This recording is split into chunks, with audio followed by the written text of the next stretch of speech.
Welcome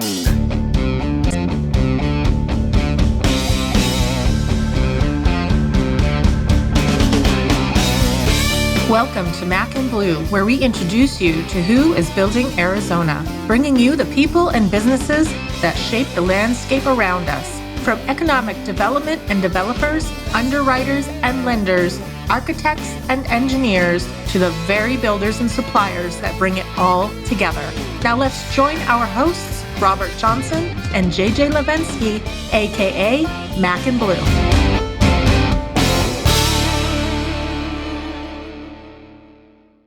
Hi, everyone. Welcome to another episode of Mac and Bleu. I'm JJ Levinsky, your host, president and co-founder of Blue Wave General Contracting. Today, I have Carrie Kelly on here. Now, I have to read this because she's got more darn accolades than anyone I know. Executive Director of the Arizona Association for Economic Development, code name AAED. Yeah. Did I get it right? Oh, yes, AAED. Sounds like something I attended after my... No, I'm just kidding. There's a cure for it. Welcome, Carrie. Welcome. Thank you. So how long have you been in this current role? So I started in April of 2020. You can probably guess what was going on in the world at that time. Yeah.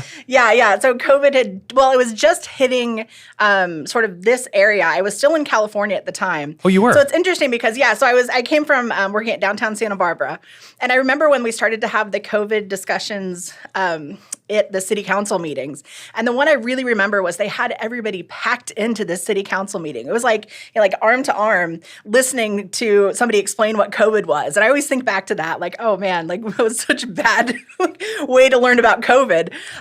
So at the time they were like talking about shutting the borders and doing all of that stuff. And I was like, oh my gosh, we need to get out of here quickly. So we quickly packed up everything and moved into a temporary house in Arizona and took this position. So it worked out well, but. So go back because I love your energy, by the way. So keep it up. What brought you? Were you looking, or they looked for you? Yeah, no, solely the job. Okay. So on the AAED website, there's always that job board, and I'm like, oh, what's going on in Arizona in economic development? And then they had this position posted for the organization. For themselves? Yes, Okay. Yeah, exactly. So I had economic development experience. I had done a lot of nonprofit fundraising, all of that kind of stuff. So it was like, oh, this is like a perfect job where I get to like match up with economic development and nonprofit work, sold, done.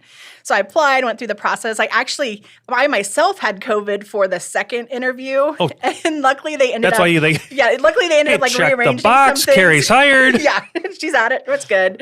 Yeah, so they luckily rescheduled the meeting for me, and then I think there were a few people that were on my side getting me into this position, so it was very nice. Okay, boy. Now there's 1,000 directions I want to go. We should probably go back though. Ooh. Instead of going forward, we'll get into the AAD thing. Okay, So. Where were you born and raised? Oh, well, I was actually born in Idaho, but only lived there for about 6 months. Right. Yes. Indiana. So West Central Indiana. Oh. It's Crawfordsville, Indiana is my hometown. And anywhere close to like Purdue, West Lafayette? Yes. Okay. Yeah, so it's about 30 minutes south of Lafayette. Okay. It's where Wabash College is, which is where most people know about it. Usually if I say Wabash, you're like, oh, yes, okay, yeah. And then it was about an hour to Indianapolis. Okay. So really close to everything, which is funny because as another aside, so when we moved I live in Litchfield Park, which is like, sometimes like 40 or 45 minutes to downtown, but you still feel like you're a part of Greater Phoenix. Right. Well, when I lived in Indiana, like there was no sense that I was a part of Indianapolis. I was in the cornfields of Indiana, so far away from Indianapolis. So it wasn't Greater Indianapolis or anything like that. So, I mean, just right there showed you the differences between what's going on in Arizona and what's going on in Indiana. If we go back to that period, what kind of educational background did you have? Yeah, or what were you into at college? Oh, man. Well, so I was going to go to law school. Let me say. Yeah, what was I into? Well, sir. Drugs, alcohol. No, I mean, not that. Nothing that crazy. Field of study, sorry. So I was going to go into law school. So my mom owned a law firm, and her grandpa was a lawyer. Wow. And her grandpa, her father was a lawyer. Her grandfather was a lawyer. There may have been one further back from there. I don't think they called him that back in the day. And I was an only child. Peacekeepers. So there was no question that I had to go to law school, and that was my path. So my parents just decided, okay, go to IU, Indiana University. That's where everybody else went. That was the family school, and major in whatever you wanted to do. I'm like, oh, fun. Okay. So I started in theater because my best friend's dad taught theater at Wabash. And my first class, they were like, if this isn't your passion and your first love, then you don't need to do it. Right. And I was like, okay, well, it's not. I've got other things I like to do. And I just wanted to do costume design. I'm not an actor or anything like that. So I was like, okay, I can just take a few classes there. Then I was in gender studies for a while, which was interesting, but wasn't necessarily my passion either. So then I had taken a few art history classes, and it was awesome because it was I got to write a lot. I got to learn about history. I got to learn about art. There's just cool like nuances and places you can take art history. So that sort of became my passion, and that's what I did, which is sort of set you up for nothing. Honestly. Okay, so I was also terrible at foreign languages. By the way, Carrie she's not candid at all, so. Sorry. No, keep it going. It's okay. Good. Yeah, you can pipe in any time with anything there. No, Sean's just laughing in the background. So, oh my gosh, I don't even know where I was going. We were, See, that's what you did. we were in college. You'd gotten off your, no, I'm just kidding. But yes, no, it was an awesome sort of education for anything in the future. Oh yes, foreign languages. Yeah, I was terrible at foreign languages. So in order to get a master's degree in art history, you have to know 2 foreign languages, have like a writing and reading skill. Well, that was not going to happen for me. So I took Italian for a little while. Triple major because she didn't get the first 2. Well, so I took Italian for a little while and Spanish for a little while, and then I finally took sign language, and I'm like, yes, check, I got it. So sign language was my foreign language in college. Graduated. Used it a little bit, actually. Yes. And then sort of quickly went into working in the law firm. So you ended up going right back where you started from. I went into law. Yes. Except pretty immediately. So we did a lot of like divorce work and child custodies. And at that point, it was like my friends that were getting divorced and their custody matters and all of that kind of stuff. And I was like, I do not want to do this for the rest of my life. This is terrible. But we also, so her law partner was her cousin, and he owned a title company. Right. So I started doing some title work, real estate transactions, things like that. And we also did municipal representation. And I was like, oh, check. Like, this is me. Like, I love this. So I started going to town council meetings, city council meetings, representing the law firm at these things, doing like ordinances, and then sort of became like a quick, easy deep dive into economic development. That's the transition. Yes, okay. yes, yeah. So that's sort of how the economic development work started. And I will say, in my hometown, like, I don't think it's still this way. At the time, economic development was sometimes a 4-letter word. And I would say, in my town of 17,000, less so, but in the surrounding areas very close to that, because economic development went like growth and change. And those are not things that people like, especially in sort of like rural Indiana. Yeah, conservative Midwest. Yeah, exactly. So it really represented something that they didn't want. So I really did the economic development work sort of aside, not with a title, not with like economic development director or anything like that. I was just doing the work of economic development and working with a lot of like community organizations to do economic development work too. So it was great. It was a great training ground. The Wabash brought a lot of really great professors in, and one of them, spouses, was the deputy director for OCRA, the Office of Community and Rural Affairs, which is like the ACA in Indiana. Got it. So I was like, Mike, what's economic development? Like, please run through all of this. So he showed me how to get a site shovel ready, what business attraction was, what business development was, all of that kind of stuff. So that was very, very helpful in the start of my career. So how long did you do that back in I was call it the Midwest? So I was with the law firm about 14 years. Oh, wow. 14 or 15 years. Well, yeah. That's a tenure. Doing like a variety of things, but yeah, really working with cities and then just on like those kinds of projects. Yeah, it was great. Okay, we've got to talk about this cool background piece. By the way, for the audience's sake, is naturally when we have guests on, we kind of try to do a little background stuff. But when I read Carrie's on this one, this was too good to be true.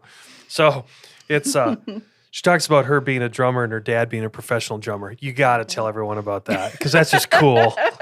No, and my dad, one of the best drummers I've ever seen. And I always have you ever seen the movie The Rocker with Rainn Wilson? I can honestly say no. Have you seen Mick Fleetwood play? Oh, of course. how he's so like over the top and he has that like gigantic, like personality. That's so my dad.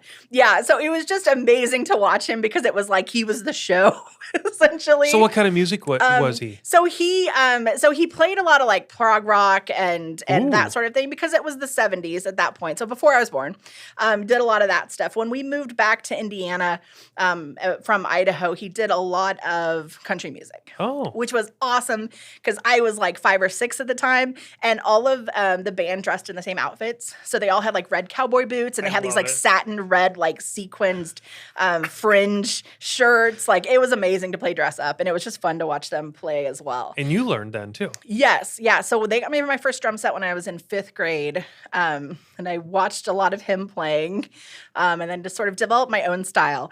But I will say I always really gravitated towards punk music, and it was because we're getting into therapy. Yeah. Because my dad was such I only a charge good by drummer. the hour, Yes. so don't worry. This will be a cheap hour. Oh, good.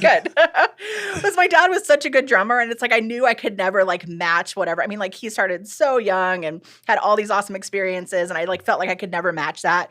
And punk was where I could just like thrash and throw it all in, and it didn't matter if I like missed a beat or missed a cymbal or whatever. Like it was just cool. There was a big punk movement in my little town of like 17,000 when I was growing up in high school. So it was just like that was it. Educate me, like what kind of cover band, or as far as covers, what were some of the bands you guys tried to cover? Oh, never covers. You never covers? No, you've got to do originals. Okay, yeah. sorry. Yeah, no, I didn't mean to be sacrilegious. I had to. Sorry.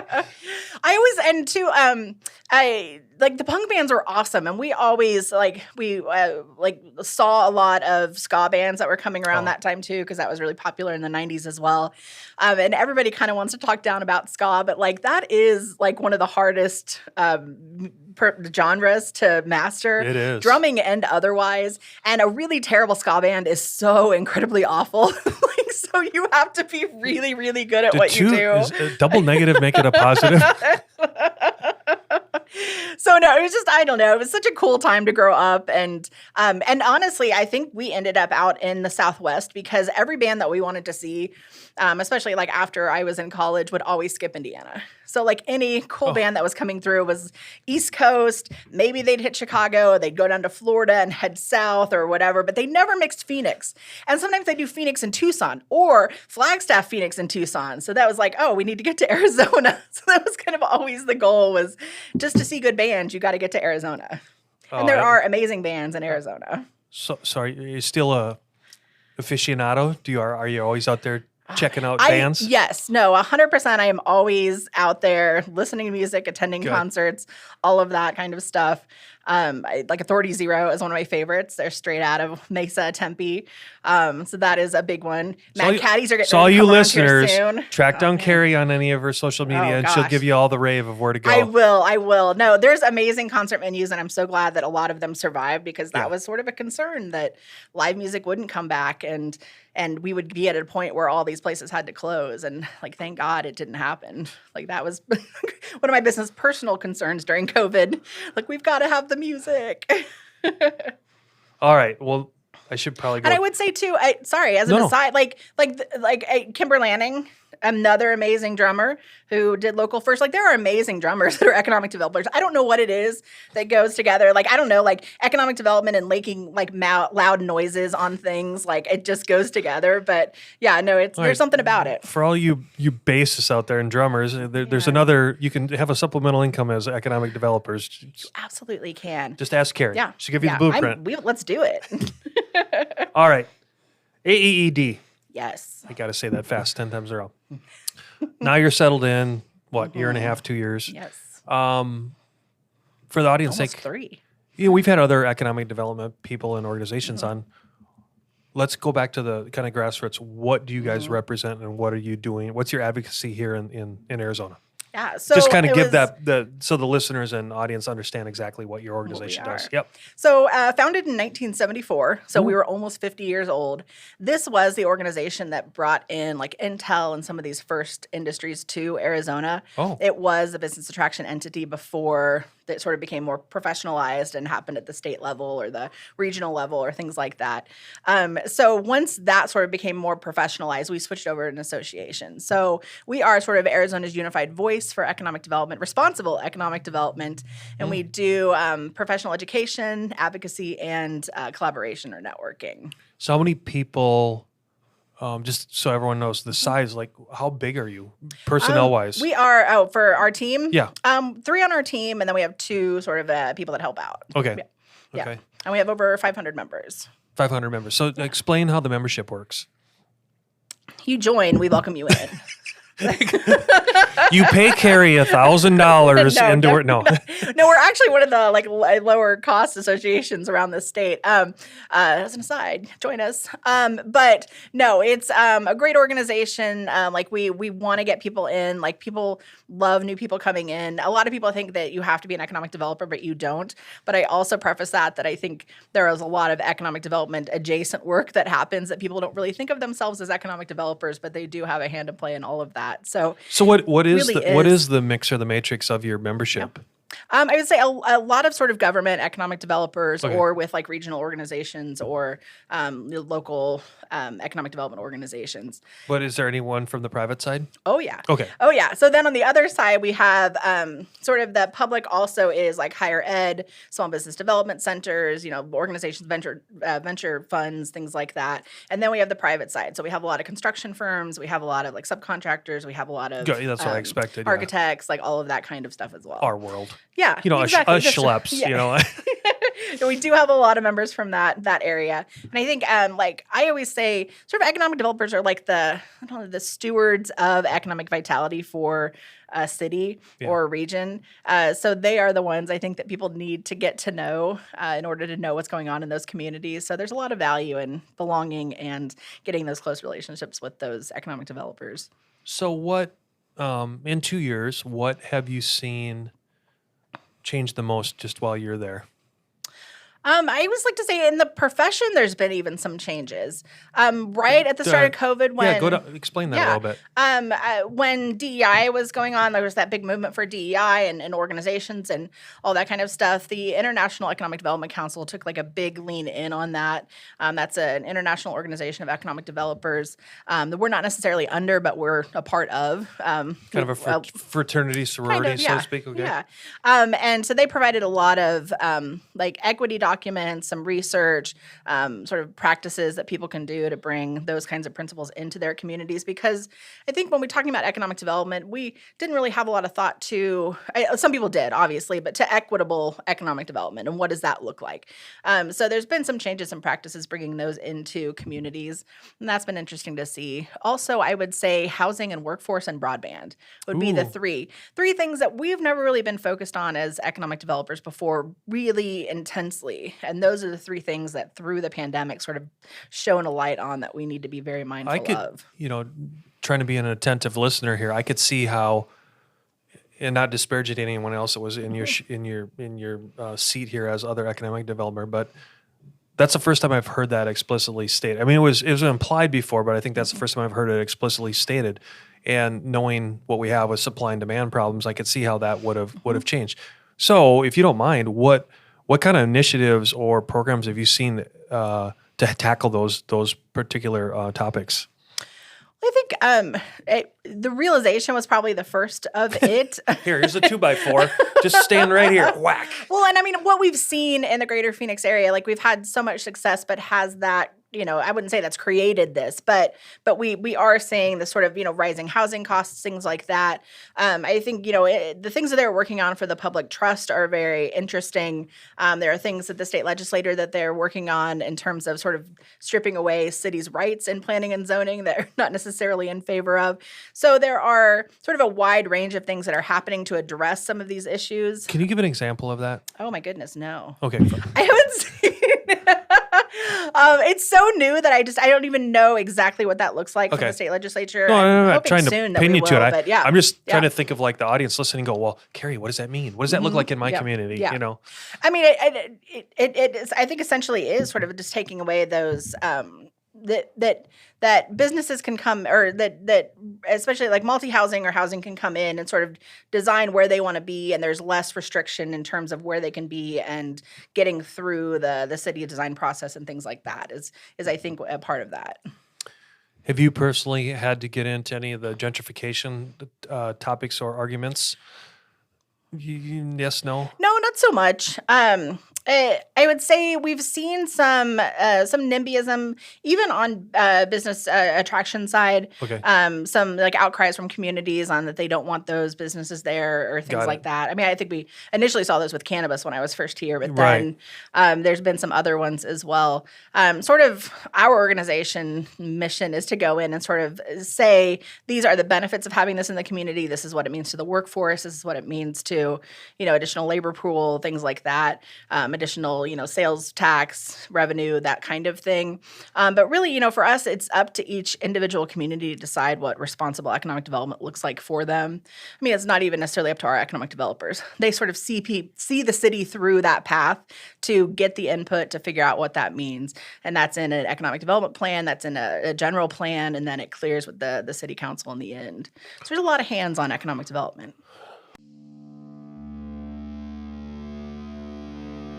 There comes a time when dreams become a reality, when you see your vision materialize into a true work of art.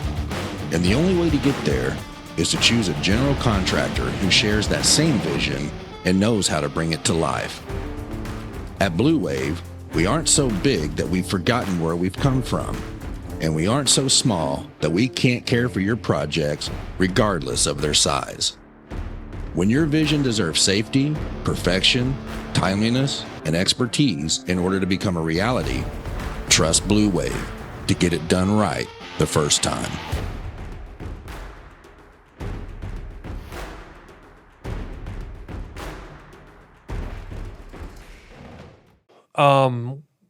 There's an episode that doesn't go by where we don't touch on workforce. I mean, not one. So, but I always ask it through your lens, through your perspective. What is your organization? What is your group? How are you guys tackling the workforce issue? And what's new and exciting? What are the challenges we all know? But do you have any fresh ideas, fresh approaches to how your greater ecosystem is trying to handle the workforce issue? Well, I think a new economy initiative out of the higher education institutes, that was definitely one. A new economy initiative. Really, it's state funds that went towards specific initiatives for engineering, for building up some of the industries that we need to create high-wage jobs in the community. So that I wasn't even aware of that. Oh, so that's awesome. Yeah. Okay, so that's ASU, NAU, and the University of Arizona came together for the new economy initiative. But not GCU? I don't think GCU is on there yet. Not that I'm trying to be judge or jury here. I'm just because everyone relates to the four big ones. Yeah. So yeah. Okay, sorry, I cut you off. So Keep no, going. that's great. Yeah, and I came from working at a community college as well, and I think like they're uniquely positioned to get to the heart of workforce development in these communities, and especially rural communities. So we've seen initiatives like Drive 48 in Pinell County. And that was can you yeah. describe So that one was a little bit? investment. It's called what? Drive 48. Okay. So that was investment from the state that went towards building a state-of-the-art facility that could train specifically people that came through Lucid. Oh, yeah. To do like specific training for Lucid, but then it has so many other components that it can build out to train other industries, EV industries, high tech, like factory workers that need to be housed in Pinell County. So it's sort of that initiative is expanded. It's going into other communities, other community colleges. It's such a great model. It's providing the direct workforce that those companies need in those areas. It's going to be a cool program. When I was at Mojave Community College, we had DOT food come in, and they needed truck drivers. So we were able to design a program at Mojave Community College to specifically address their workforce. Sure, we'll go with that. Say that fast 10 times in a row.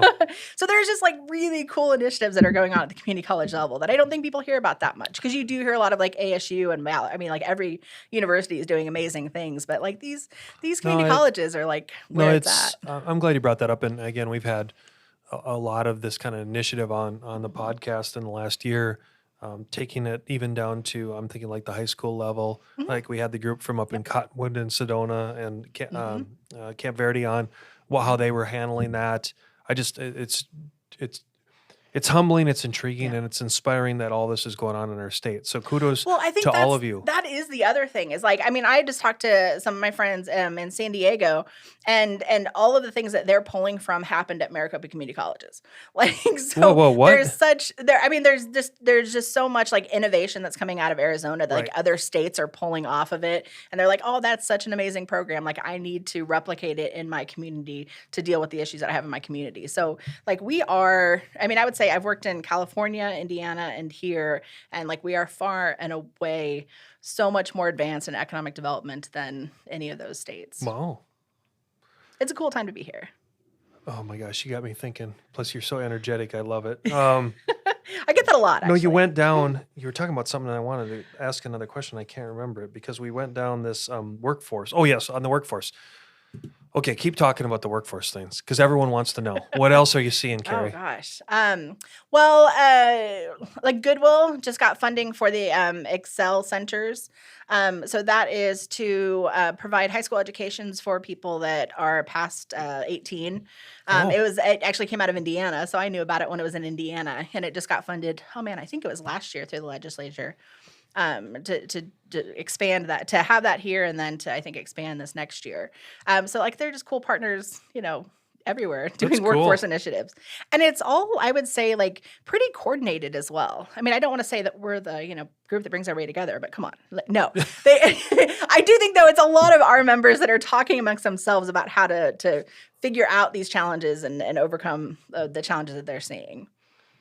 Okay, so by the time this podcast hits the real airwaves, it will have just been past the Super Bowl and the Waste Management Open. Yeah. So, let's be honest. This last week or so, I'm surprised that you're even here.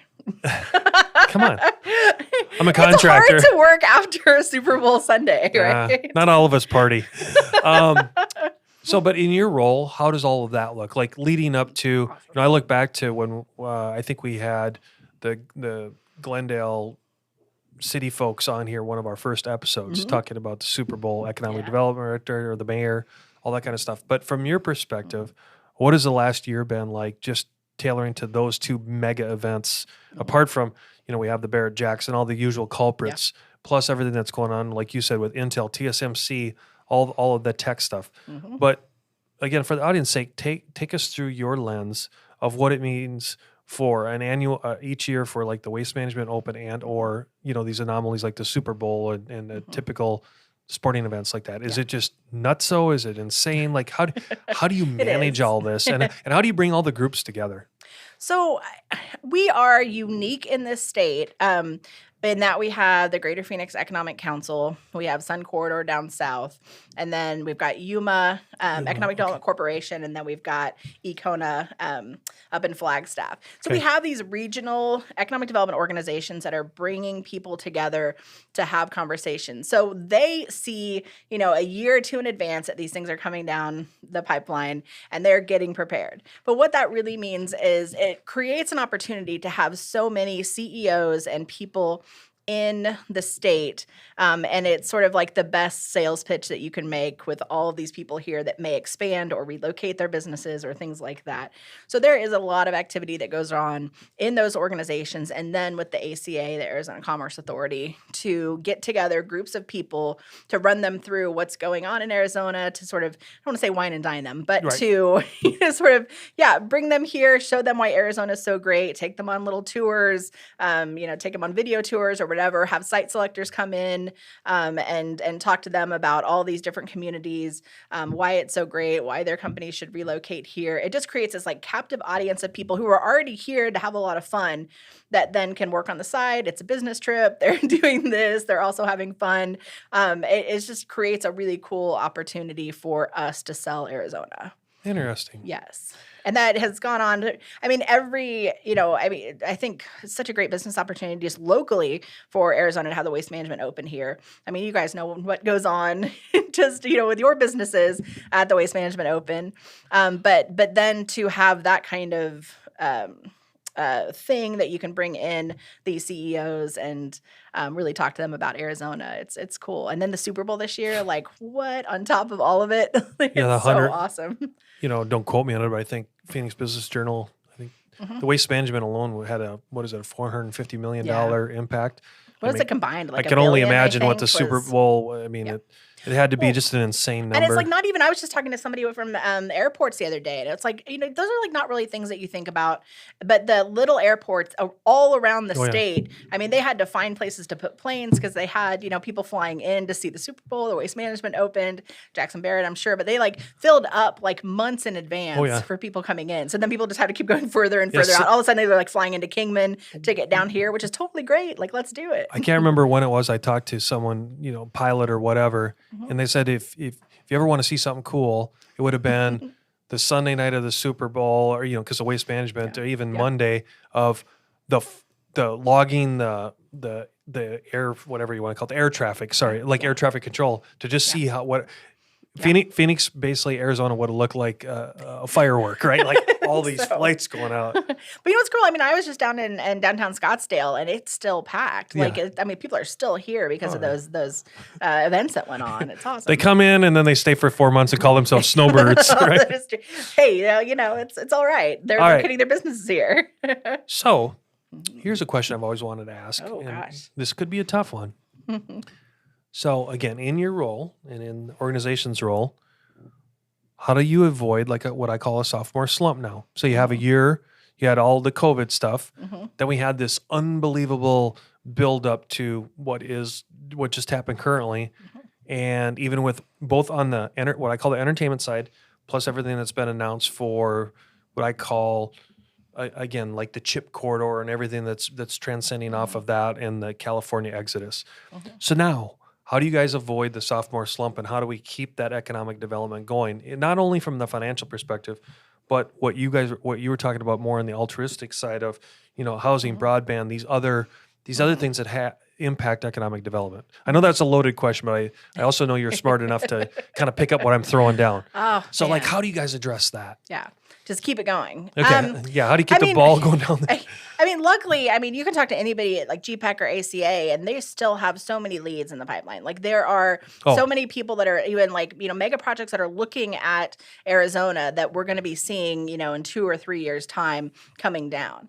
It's making our state still attractive. And one of the things we say as an insider is like, keep it out of the lips of the late night talk shows. So that's one thing that we try to do. That we have very little control over sometimes, but good press out there, like the stuff that happened with the Super Bowl, like the amazing graphics, the sort of integration with the indigenous communities on that, like that's such a cool thing for Arizona to show the entire nation. Like, we need to keep things like that going and going and going. So those kind of partnerships, I think, will carry us. But just in addressing some of those, we had so much, federal money that came down during COVID and all of that. So for some of our communities, it's sort of getting through what might be like a minor recession, keeping, tools that they need up and running to go during that time where they don't have like ARPA funds, or maybe limited funds coming in because they want to sort of hold on to those cities and towns to ensure that they have enough funding. And then I think we'll be ready to go again. So much of it, I think, has to do with access to capital and construction costs would be the other one too. So it's sort of putting things in place to ensure that those are available. You're right. And, again, there's a lull, right, in construction? Well, it's the same issue. There's backlog, but yet the interest rates are having an impact. The inflation's having an impact. I won't say there's again, I think the backlog here in Arizona is the difference than if we were back in Indiana or Wisconsin, where I'm from. So everything's in perspective, right? But every time you still talk to, like, I was at a meeting, I don't know, a couple weeks ago, and it was a California business owner, and it was a he and she, and they were just like, we just can't afford to work there anymore. We're coming here. We don't care if it takes us 3 years, and even if it costs us 3 times as much, we just know that we can't survive there, so we're coming here no matter what. And so it's every time you kind of want to poke a hole in that bubble that all of us are saying, when is this thing going to end? It just kind of keeps saying, well, just a little kind of like the elephant, as I call it. You just take a little bite at a time, and pretty soon it's more of it's eaten. So I just still think we have tremendous upside here. Economic developers have like been exhausted over the last 3 years, I would say. Like there is so much activity, but it's also like the thing that fuels economic developers. Right. So it's like, oh, this is fine. Like look at this cool business that opened, or look what we're doing, or look what we're creating for the community. Like there's just so many cool, amazing, innovative, smart things that are coming in. It's like, how can you not just be so jazzed about it? All right. It's awesome. So on that, Yes. I think people would love to hear what it's like to live a day in the life of Carrie. Oh, would they? And what I mean by that is, I think you did a great job of when you responded to me. But I'm trying to put it into more layman terms for the audience's sake. Is when you say economic development, that's all I think of, the literal meaning. And so I would love for you to just go, these are the other things that I do in my role. What are those? Because it's not just economic development. I'm holding up my air quotes right now. So what does that look like, Carrie? Well, I think in each community, it's going to look different as well. I always get the question, are you still an economic developer? Like I am the executive director of an economic development organization, but is that an economic developer? Like I'm in the nonprofit world theoretically. Oh, so I see the... Yeah. So there's a little bit of that. I'm always going to call myself an economic developer. Like that is my passion. Like that is where my heart lies. So I'm always going to call myself an economic developer. And we're always sort of responsive to what our members need. So, I often, there are weeks go by that I have 4 or 5 calls and I'm like, hey, I've got this going on in my community. What are the resources, or who can I talk to, or can you help me with, X, Y, and Z? And like, those are the things that I love to respond to from our members, or putting them in contact with somebody that could help them. Like I would say on the whole, economic developers, like they just want to help other people. And it's great here in Arizona too, because there's such a camaraderie. Like it's like, oh, you may be in the next community and we may be competing for this business. But if you get that business, it's going to help me. So we're all in this together. So I'm going to help you do whatever you need to, or tell you what marketing firm you need to go with, or who you need to talk to, or things like that. I mean, there are some things that are held a little closer, but on the most part, that's what's happening. Well, and there's, I agree. There's personal pride and ego there a little bit, but most people that I've met in your world, and what I mean by your work world, thinking of even some other guests on this, they said the same thing. It's like, oh, you know what? We have this, but this is really Carrie's. Let's because it's for the greater good, kind of that pay it forward collective whole thing. Because there's going to be something that comes down that's like the exact opposite. Yeah. No, I think you guys had Samantha Pinkel on. Yeah. I think it was, she's amazing. Yes. Yeah. She was the one I was thinking of. GPEG. Yeah, no, she's going places. She's wonderful. But yeah, so I mean, I respond to those kind of issues. We have like networking events, we have educational events, things like that we produce. We have a certification program for economic developers in the state, and then we help with the national certification as well. So we just ran our basic economic development course, which is a 3-day intensive course. On that, I finally remembered what I wanted to ask you. Oh, good. Okay. Certified public manager.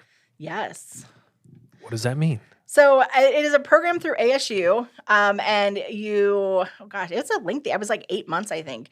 It's just a course that you go through to become a certified public manager. So it's really sort of dealing with public management issues, a lot of like strategic planning, human resources, like everything that you might touch in the public sector. It's in that program, like negotiation. We do a final project that was I got chosen to be city manager of. She only had her egg housed 3 times, and so I guess the part of the draft was that a bunch of the city councilors like don't like me and want to get rid of me, so they had to have this like executive session with me in it where they're talking about me, like and all sort of like. But it was terrifying, and it made me never want to be a city manager ever. It was stressful. Well, now you're scaring all the people away.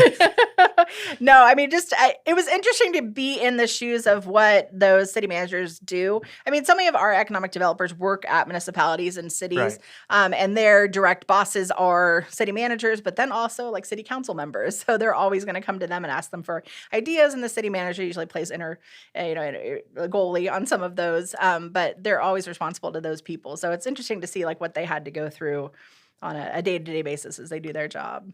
So thinking about, again, going a little bit more holistic back to your journey to get where you're at, and thinking about how you've obviously been well educated, you stayed connected, continuous education, those kind of things. I'm thinking of a lot of the people out there that are in our industry, maybe listening to this podcast, and they're saying, boy, what does it take to get into economic development? Because, boy, it sounds fun. I get to do this, and this. What do you see as a general, and I know this is stereotyping, but just to give the audience kind of a oomph, like a support mechanism, what do you see the typical backgrounds or the strengths, if you will, for people that want to go into this? Because you mentioned Sam and you and this energy about all of you that I've had on the podcast. It's like infectious. So Good. in a good way. Good. All you COVID rejectees, But what does it look like through your eyes? Because I think people would be interested. It's not an easy profession to get into. Okay. We'll say that. So there is not a direct master's program. There actually are a few out there right now, master's programs. That never works anyway. Well, I mean, hi, this is what I want to do, Let's be honest. Yeah. There comes a time when dreams become a reality, when you see your vision materialize into a true work of art. And the only way to get there is to choose a general contractor who shares that same vision and knows how to bring it to life. At Blue Wave, we aren't so big that we've forgotten where we've come from, and we aren't so small that we can't care for your projects regardless of their size. When your vision deserves safety, perfection, timeliness, and expertise in order to become a reality, trust Blue Wave to get it done right the first time.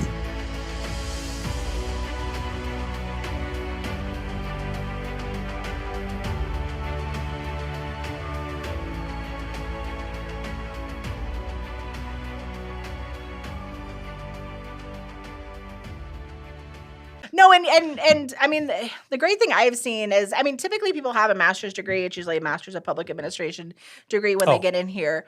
Typically for the jobs that I've seen, even sort of like the project manager, like the sort of entry level positions with economic development firms, they've usually had a couple years of experience. Well, it's like, how do you get that experience unless you do an internship with college? And it's just hard to enter. So do you intern a lot? Field. Yeah. So there are internships that are available, usually at the municipalities. With GPAC, they do a lot of internships with the regional economic development organizations. We have a few that are offered sometimes as well. I think the best thing for us and what I've seen is getting involved with our organization, because you're going to meet all of the economic developers and they're going to get to know you, and they'll serve on a committee with you, and they're like, oh, who's blah, blah, blah. Then I can put in a good word for them. So that has helped a lot, I think, for some of the people that have had less experience. But typically we've seen sort of real estate is a good place, construction, project management. So much of what we do in Greater Phoenix and Greater Tucson as well is business attraction and development. And that is not a world that I really came from, because I was doing rural economic development, which is much more community development than it is business attraction. Like that. So it's marketing. It's, this is why it's home. These are the community groups that you need to have a good, vital community. So that is definitely my background and what I brought to it. Strategic planning would be another one. So I came in with that lens. We've got other people like Sam who've got the construction background. We've got people that are just coming into Mesa that came from MAG doing government affairs. We've had people switch over from economic development to government affairs. There's just a lot of sort of that's a lot of moving parts between, And the ACA and GPAC, I think both of those have been really great training grounds for people, especially the ACA, where you've got people that come in, they can do a lot of business attraction stuff, and then they'll go out and work in a municipality.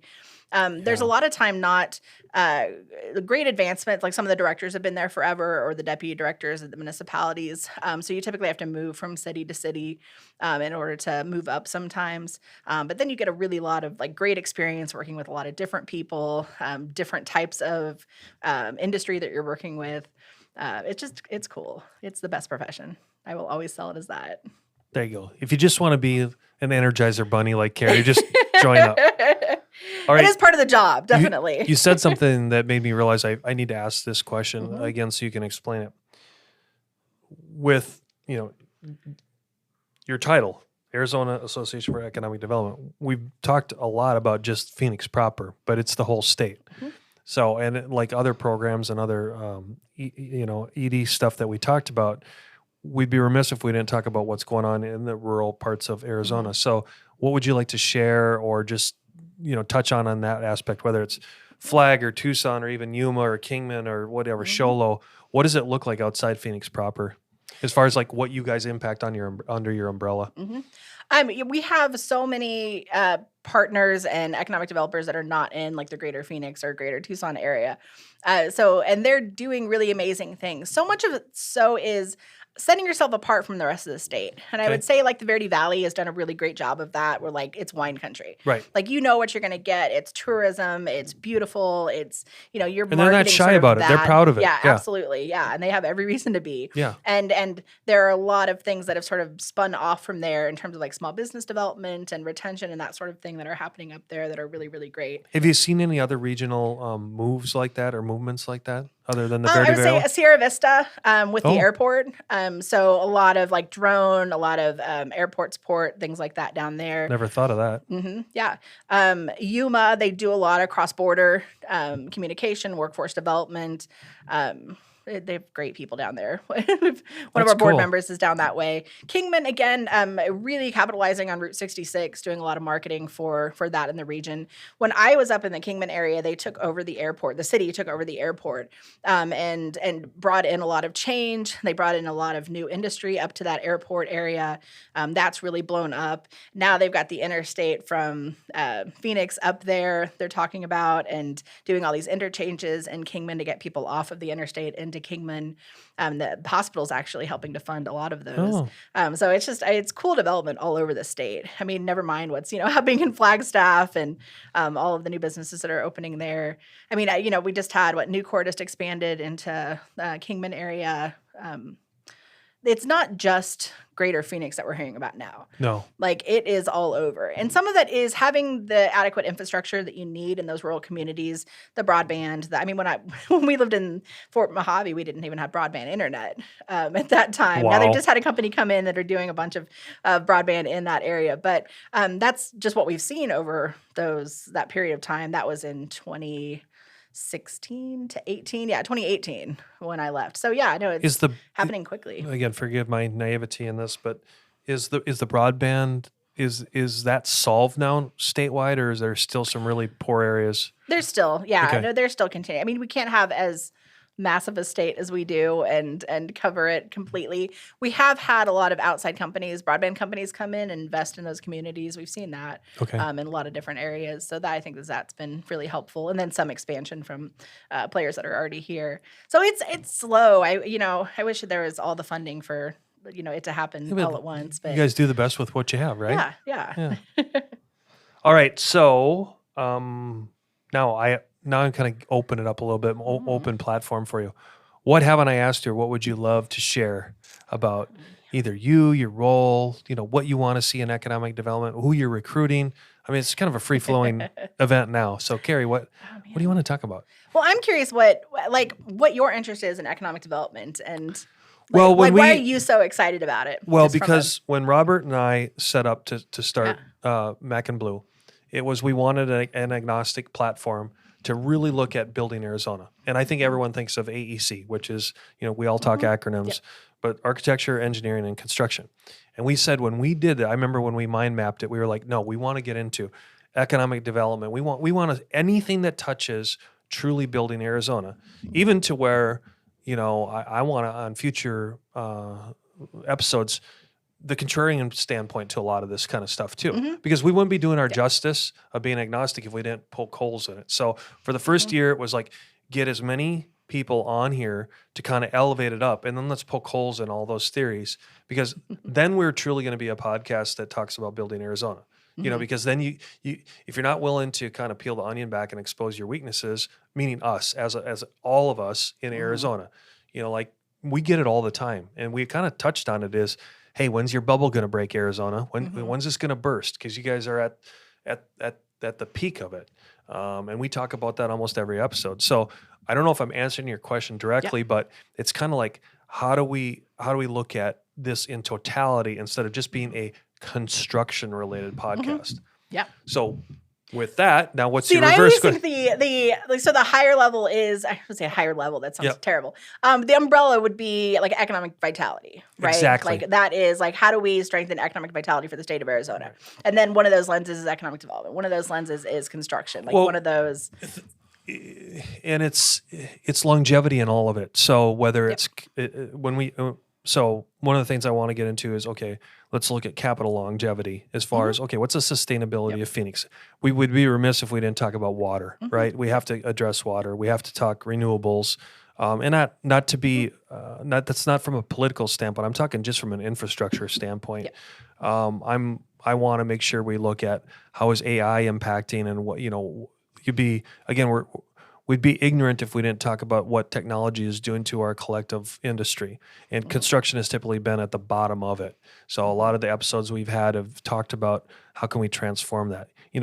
How can we do tech for the right sake instead of tech sake? And I think we're all exposed to that. So yeah, Carrie, that's So kind of, like, who do you think in the communities are the stewards of that? Like, who is steering us in the right direction or wrong? you need, again, this is my bias. Yeah. I think you need both the bleeding edge and the leading edge.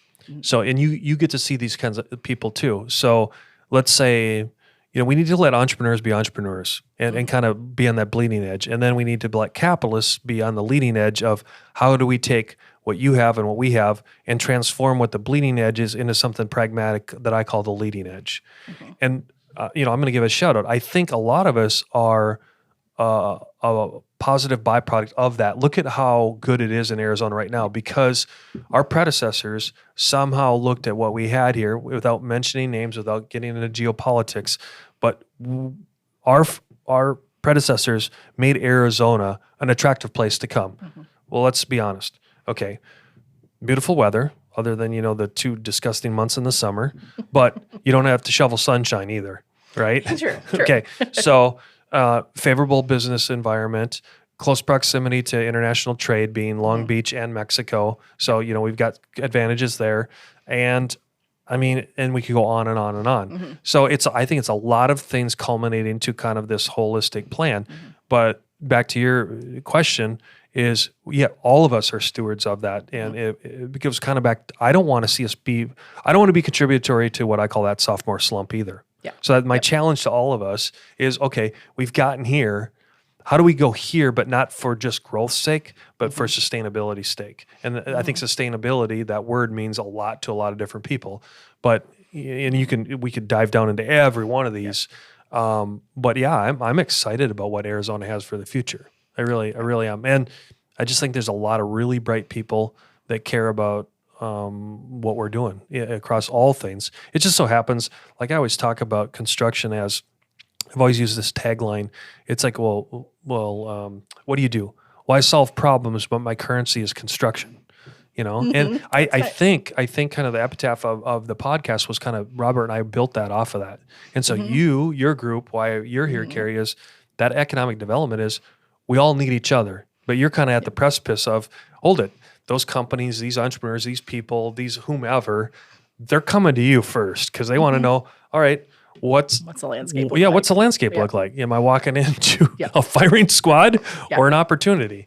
Well, I would say, economic developers are optimistic by nature, but like there's a lot to be optimistic about in Arizona anyway. So it's okay at this point. And we get enough sunshine. No, it's interesting. Yeah, it's my friends joke all the time because there's this big joke about like, now what is it that you do? Like anytime I mention anything about work, they're like, what is it that you do? So it was funny when you said that. And it's like describing what I do to somebody is like sometimes very difficult. I mean, I think for every economic developer it is. And I think all they see is like, oh, so you have like coffee or lunch with that person, or like are you just going to that lunch? And I'm like, well, yes, essentially it is kind of like that because we're building those relationships. Like we're all in this together. We're collaborating. Like I'm telling about what's coming out of the pipeline. I'm connecting them with this person. Like you're just like a big crossing guard for like all of these things that are going on. And I mean, that's why I think it's nice to be in the position that I'm in and not doing straight economic development work, because I get to sort of see that like larger swath of everything that's going on in Arizona, and I can sort of help direct things where they need to go. It's a cool position. I think the one tough question I forgot to ask you is, where do you, again, when I say you, I'm saying this group, this ecosystem that is your industry, What are your biggest concerns on landmines that you're seeing coming at you? Well, it's funny that you should ask. So in 2022, we debuted this State of Arizona Economic Development Survey. Okay. And we're getting ready to redo it. But we did it, so we broke it down for the biggest challenges for look at this. practitioners and Yeah. providers. Yeah. Right. So for the practitioners, so the economic developers, it was available buildings was number one. Which is still a problem. It is skilled labor and talent, Still a problem. and then inadequate infrastructure. Really, that one surprises me. And I'll say the providers, and then I'll sort of Okay. come back to that one. So the provider side was, and that's sort of private sector, skilled labor, number one, Okay. Inadequate infrastructure. 3 was lack of political support for economic development, which was interesting. Interesting. Different. And then debates on incentives was the 4th one, Oh. sort of tied for 3rd. And that was right after the Schreier's case that happened, yeah. where, it was sort of defining what we can do and not do in terms of incentives. But it was interesting in the survey itself because infrastructure was really looked at separately. So when economic developers talked about infrastructure, it really was sort of like the transportation, like the roads, the utility infrastructure, things like that. When providers looked at infrastructure, it was wider than that. It was, we're talking about workforce. We're talking about sort of this whole entire infrastructure to do what the providers do in their jobs. I mean, it was very interesting to see what the differences were. Certainly, available buildings still is going to be an issue. Luckily, though, a 12-month outlook then was really, really strong. I'm curious to see this year what will happen. Right after we released this survey, everybody started to talk a little bit about reception. So this was April of last year. Yeah, so we're coming up on a year almost. Yeah, but it was not surprising in a lot of ways, but certainly I think probably the lack of political support, the NIMBYism, what we were seeing for multifamily or just businesses, straight business attraction that was coming in was definitely part of that. And then workforce is always going to be something now that we're talking about. You can't bring in the number of businesses that we brought in without talking about workforce and not having it be a conversation that fits in with the business attraction side. Like when people come in and we have site selectors in, there's always somebody from ASU or the community college or somebody there with them to talk about the workforce that's available, what they can do as institutions to tailor the workforce to those businesses' needs. It's an ongoing conversation. Yeah, the partnerships that I've seen come out of it just from afar is it amazes me every day that they can move that fast. And I'm not being judge or jury here, but I was like, wow, some of these people are really moving at the speed of light to stay there. And that's no easy task when you look at some of the sizes. I'm thinking of like ASU in particular. I mean, that's a juggernaut to begin with, and their fluidity and flexibility is pretty impressive some days. So. And I think for us, since I've been at the organization, we've brought up the advocacy side of things. So we are really working towards creating that atmosphere down at the State House where people know us, know they can come to us to talk about economic development policies that come down, things that may attach to economic development that you don't always see. Last session, we did a big push for funding for the arts, which is not something that you generally would consider us doing, but it's the 4th largest industry in Arizona, the creative industries. Isn't that amazing? Yeah, and it's not something that we talk about all the time. And it only got, I think, $5 million last year. They're looking, I think, at $10 million this year. But those are things that affect especially rural Arizona. It trickles down just as tourism does. Those dollars go to fund cool programs in rural communities. It's really important for our state and bringing up those rural communities. So that's important to us. We worked on the movie stuff last year, bringing back the movie industry to Arizona. That's fun. fun. So a lot of cool stuff, things that you wouldn't necessarily be like, oh yeah, that's economic development. Oh, it's so economic development. Everything is, right? It is. That's why I feel like everybody should be a part of our organization because we're all in it together. Well, thanks, Carrie, for coming on today. Thank I you. did want to say one other thing. So for the audience's sake, it was funny. We were both Monkees fans back from the day on the music thing. Yes. I wanted to let you know that back in the day when I was in college, I worked a gig in the Midwest where I got to meet them quite a few times, actually. Shut up. So yeah, Mickey. Tell me everything. Who was your favorite? Who was I can't remember. The coolest Well, Mickey was pretty cool. Mickey is awesome. Yeah, his character. Did you get to see them perform as well? Oh yeah, yeah. Because we were part of a thing called what was called Shake, Rattle, and Roll. It didn't last long, but they were a band that came back every year. So I think I wasn't on the Tommy Boy plan in college, everyone. I didn't take 8 years to get my undergrad. But in those 3 or 4 years, when we worked this, they were typically always a headliner there. So it was cool. They were very approachable because at that point this was the early, what would that have been, like 91, 92? They were, nice. they were kind of past their prime. Oh, yeah. So the real followers were the true genre followers. So, they were a lot more humble and nimble than, That's a headliner at the time. So that's amazing. Carrie, I was going to go on a side of So if anyone wants to get a hold of you, they can find you on social media, on LinkedIn, and again, AED, Arizona Association for Economic Development. I can't say that fast 10 times. And you have been an awesome guest, so thank you so much. Thank you. Thanks for and maybe, what'd be fun is we'll get, I think sometime in the future we should get a bigger forum of all, economic instead of having developers, these that'd be super fun, and then we could really have a spitball Oh my fight. gosh, no, they would be like, you need like 3 hours. And I might have to get you guys all lubricated beforehand. It works better. I always threaten that I'm going to start a podcast and call it "My Incentive is Bigger Than Yours" and just let people go. Maybe in the future. I don't want to compete with you. Thanks again, Carrie. Well, until next time, thanks for joining the Mac and Blue podcast. Thank you again. You've been listening to the Mac and Blue Show, brought to you by Torrey Contracting and Blue Wave General Contracting. Be sure to subscribe to the Mac and Blue podcast on your favorite podcast platform. Follow Robert Johnson and JJ Levensky on LinkedIn and Instagram. Tune in live every first and third Thursday at 3 p.m. as we continue to introduce you to the people building Arizona. Walt Disney said, "You can dream, create, design, and build the most wonderful place in the world, but it requires people to make the dream a reality." Until next time, make it a great day.